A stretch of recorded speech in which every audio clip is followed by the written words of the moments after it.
Continuamos hablando de valores máximos y mínimos utilizando la información que nos provee la derivada acerca del comportamiento de la función. Esta vez vamos a hablar más en específico acerca del teorema del valor extremo que habíamos visto la última vez. Recordemos que tenemos máximos locales y máximos globales. El máximo local es el tope, la cima de una montañita o un pico, y el máximo global es el más alto de los picos o de los valores de la función en ese intervalo en el cual estamos eh, eh, considerando o trabajando. Lo mismo o análogamente con los mínimos locales o los mínimos globales. El mínimo local son cada vez que tenemos un valle, el punto más bajo del valle, pues un mínimo local. Recuerden que para tanto máximos locales como mínimos locales necesitamos que la función sea continua en ese intervalo, y necesitamos hablar de un intervalo abierto alrededor del punto en que estamos considerando, y el mínimo global es el valor más pequeño que asume la función en ese intervalo en que se considera. Volvemos a repetir el teorema del valor extremo. Cuando nos garantiza la existencia de un máximo absoluto y un mínimo absoluto, es cuando estamos trabajando con una función continua en un intervalo cerrado.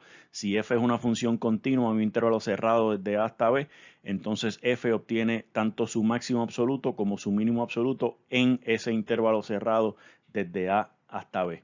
El punto de donde empezar a mirar nos lo da este teorema de Fermat, que nos dice que si f tiene un máximo o un mínimo local en C, entonces f' de C o es cero o no existe. Y esos puntos donde f' de C es cero o no existe son puntos especiales y tienen un nombre particular. Se llaman puntos críticos de la función f. Todos los puntos del dominio de la función para los cuales f' de C es cero o no existe se llaman puntos críticos de la función f, y son puntos importantes en nuestra consideración aquí de buscar máximos y mínimos. Básicamente lo que nos está diciendo el teorema de Fermat es que si f tiene un máximo o un mínimo local en C, entonces C es un punto crítico de f, porque ahí es donde la derivada no existe o es cero. Entonces, ¿cómo encontramos esos valores que nos da el teorema del valor extremo en ese intervalo cerrado desde A a B? Son tres pasos sencillos. Primero, tenemos que hallar todos los puntos críticos de f que están dentro del intervalo cerrado AB en el que estamos trabajando, esa función continua del teorema del valor extremo. Dos, hallamos el valor de la función en todos esos puntos críticos. O sea, primero hallamos los puntos críticos, esos son los puntos donde la derivada es cero o no existe. Después hallamos cuál es el valor de la función f en los puntos críticos y también en los extremos del intervalo. O sea, tenemos que buscar f de A, f de B y f de C para cada punto C que es punto crítico de f. O sea, f de C para cada f' de C igual a 0 o f' de C que no exista. Y el mayor de esos números que tengamos en la lista va a ser nuestro máximo absoluto en f, de f en ese intervalo AB, y el menor de los números en esa lista va a ser el mínimo absoluto de f en ese intervalo. Así que es una manera bastante estructurada de cómo atacar el problema de existencia que nos garantiza el teorema del valor extremo. Esta es la estrategia que nos provee el mapa para llegar al tesoro, que son esos máximos y mínimos absolutos que buscamos. Vamos a ver ejemplos. Este dice, halle los valores extremos de cada función en el intervalo dado. Primero tenemos por aquí f de x igual a logaritmo natural de x sobre x en este intervalo cerrado desde 1 hasta 3. Primero observe que tanto logaritmo natural de x como x son funciones continuas en su dominio. El dominio de x son todos los números reales. El dominio de logaritmo natural de x son todos los números reales positivos. Así que esta función, el cociente de ellas dos, va a ser continua en el intervalo abierto de todos los números reales positivos, y ciertamente el intervalo cerrado desde 1 hasta 3 está contenido ahí, así que f de x es continua en ese intervalo de 1 a 3. Buscamos su derivada. Utilizamos la regla del cociente, el de abajo por la derivada del de arriba menos el de arriba por la derivada del de abajo sobre el de abajo al cuadrado, y eso nos queda 1 menos logaritmo natural de x, todo sobre x cuadrado. Los puntos donde la derivada es 0, el numerador tiene que ser 0, o sea que el logaritmo natural de x tiene que ser 1 y eso nos dice que x tiene que ser e. Verificamos y e, 2.71 por ahí para abajo, está dentro de ese intervalo 1, 3, así que este es un punto que nos interesa. El otro punto crítico sería los puntos donde la derivada no está definida y no estaría definida, por ejemplo, en 0 cuando el denominador es 0. Pero 0, si se fijan, no está dentro del intervalo que estamos considerando desde el número positivo 1 hasta el número positivo 3. Así que 0 no nos interesa. Tenemos que buscar entonces el valor de la función f igual al logaritmo natural de x sobre x en este punto crítico que encontramos, x igual a e, y también en 1 y en 3. Así que tenemos f de 1 es logaritmo natural de 1 sobre 1, logaritmo natural de 1 sabemos que es 0 y 0 sobre 1 es 0. F de e sería logaritmo natural de e sobre e, y tenemos logaritmo natural de e es 1, así que tenemos aquí el recíproco de e, y aquí estoy poniendo por aquí para cuestión de ubicarnos, eso es aproximadamente 0.3678 y por ahí sigue, ¿no? Y f de 3 es logaritmo natural de 3 sobre 3, que si buscamos en la calculadora nos da aproximadamente 0.3662 y por ahí para abajo. Así que este numerito, el recíproco de 1 sobre e, es el más grande, quiere decir que 1 sobre e es el máximo absoluto de la función f de x igual a logaritmo natural de x sobre x en este intervalo cerrado desde 1 a 3.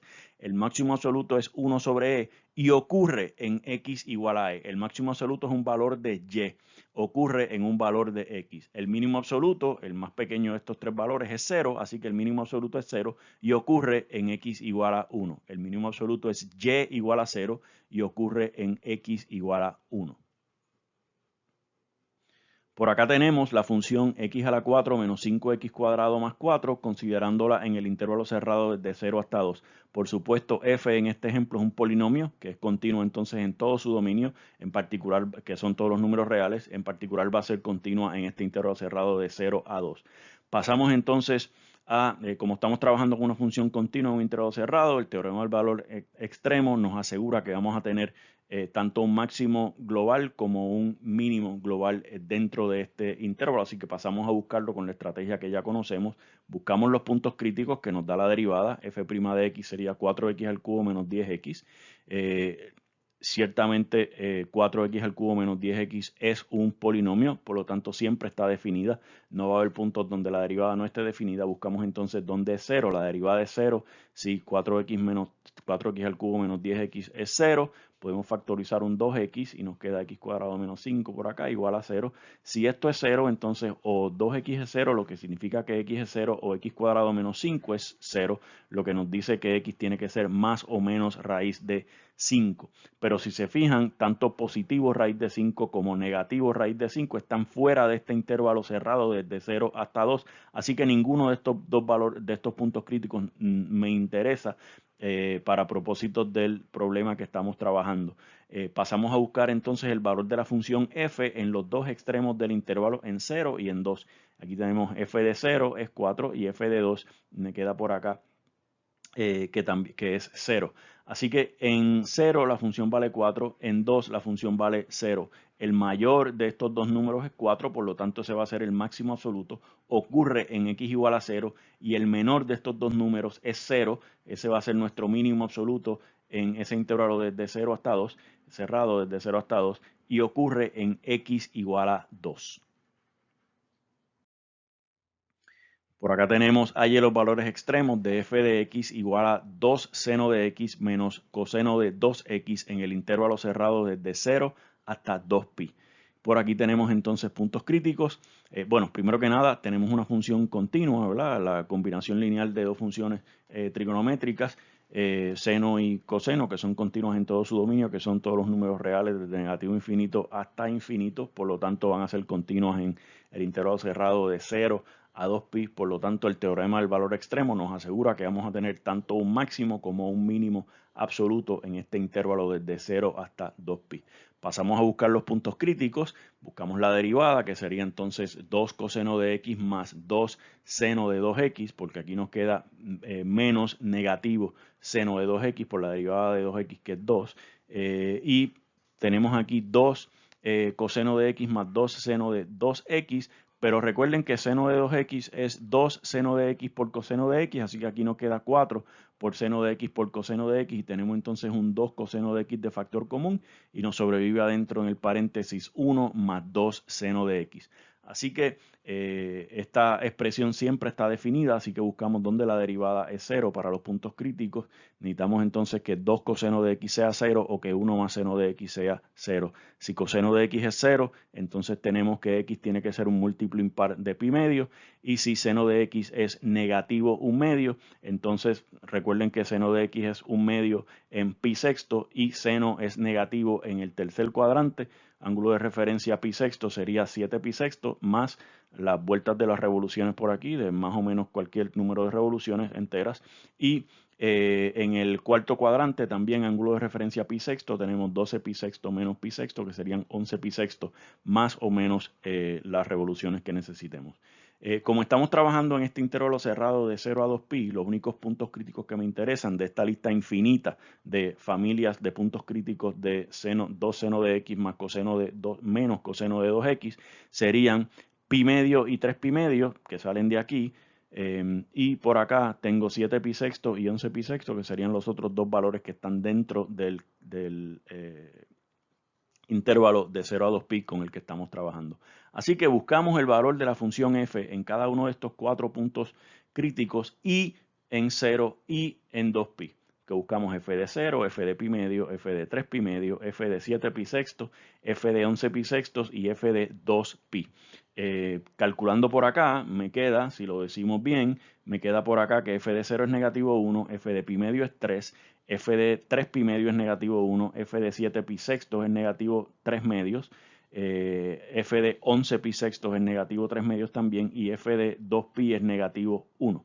Así que el número más grande de esta lista es 3, por lo tanto ese es nuestro máximo absoluto, el máximo absoluto de la función 2 seno de x menos coseno de 2x en este intervalo de 0 a 2pi es 3 y ocurre cuando x es pi medios. Y el mínimo absoluto es negativo 3 medios, que es negativo 1.5, si quieren, es el más pequeño de estos 6 valores que tenemos aquí. Y ocurre en dos ocasiones, ocurre en 7 pi sextos y en 11 pi sextos. Veamos visualmente lo que estamos hablando. Por aquí tenemos los valores que sacamos ahora mismo. Y por acá tenemos la gráfica de 2 seno de x menos coseno de 2x y lo que estamos considerando es entre 0 y 2pi. Y fíjense por aquí que tenemos el máximo absoluto es 3 y ocurre por aquí en pi medio donde lo encontramos y el mínimo absoluto negativo 3 medios encontramos que pasaba dos veces, una en 7 pi sexto y otra en 11 pi sexto. Los otros puntos que encontramos fueron por aquí, menos 1 en 3 pi medios y donde, bueno, los dos extremos que teníamos o que tenemos en 2pi que vale negativo 1 por aquí y en 0 que también vale negativo 1.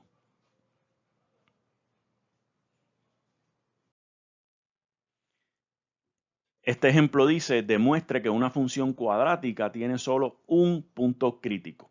Entonces, vamos a ver, si la función es cuadrática, recuerden que las funciones cuadráticas, su gráfica es una parábola y todas tienen que tenerla, son polinomios de grado 2. Y tiene sentido entonces que tenga un solo punto crítico, porque una parábola, si abre hacia abajo, tienes un máximo, solamente un máximo, y sabemos que los puntos críticos son los candidatos a ser máximos o mínimos. Que tú seas un punto crítico no necesariamente quiere decir que vas a tener un máximo o un mínimo ahí, solamente es que eres un candidato. Y si abre hacia arriba vas a tener un mínimo local. Bueno, local que es global también. Si tenemos que f de x es ax cuadrado más bx más c, esto es una función cuadrática arbitraria. La única condición que tenemos aquí es que a no sea 0, porque si a es 0 este término se va y ya la función no es cuadrática, es lineal. Observe que f es una función cuadrática y su derivada, ¿verdad? Queremos buscar los puntos críticos, así que buscamos la derivada. Su derivada es 2ax más b. Recuerden que aquí la variable es x, tanto a como b como c son números reales y la única condición adicional es que a sea distinto de 0. Bueno, por aquí tenemos la derivada f' de x es 2ax más b. Los puntos críticos, recuerden, son los puntos donde la derivada es 0 o no existe. 2ax más b es una función lineal, es un polinomio, por lo tanto su dominio son todos los números reales, siempre existe, por lo tanto no hay puntos o no hay valores de x para los cuales esta expresión 2ax más b no exista, y 2ax más b es 0 si x es menos b entre 2a, y aquí ven la importancia de que a no sea 0, porque entonces estaríamos dividiendo por 0 que no está definida. Así que solamente tenemos un punto crítico que es negativo b sobre 2a, y de hecho ese punto negativo b sobre 2a es la coordenada x del vértice de la parábola que está asociada a esta función cuadrática.